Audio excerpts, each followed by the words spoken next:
Madam President, Cuba has long been a source of support for many across the globe in times of conflict, health crises, and indeed colonial resistance, particularly in Africa. Cuba has paid, however, a high price for insisting on its right to self-determination.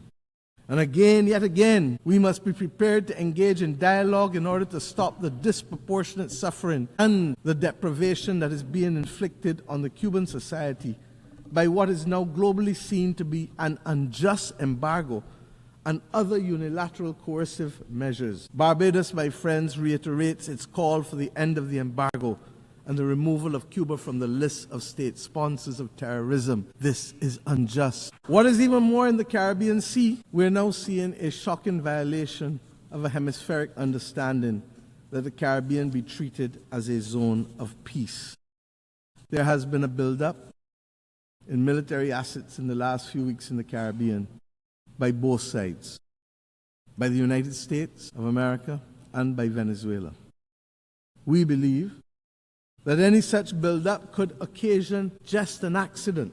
And if it does, a simple accident can put the Southern Caribbean at disproportionate risk. I need not tell you, therefore, what a war can do. It is not acceptable for our islands, our countries, to be viewed as collateral damage. I say simply, for all who can hear and for all who read and can listen, full respect for the territorial integrity of each and every state in the Caribbean must be respected.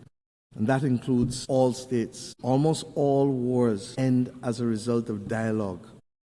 Let us make a greater effort to have the necessary conversations to prevent war. It is too simple. As I close today, I leave you with an image that has stayed with me for the last week of a young Palestinian girl of 6 or 7 years old walking in the midst of the rubble in Gaza. Her eyes were hollow and full of despair. It was clear that she was in great pain, but she carried her sister on her shoulders, both shoulders, clearly recognizing that it was she who would have to carry the burden of taking them to safety. My friends, this is the ultimate picture for me of hope and resilience. Let us be inspired that even in the face of the greatest adversity and challenges that the world faces, that we too can rise. For if a 6-year-old can push past the pain, all the physical and emotional pain, and still find hope that there's a better moment ahead of her, then we as leaders, members of the global community, have a duty to summon that spirit. The world needs it now more than ever.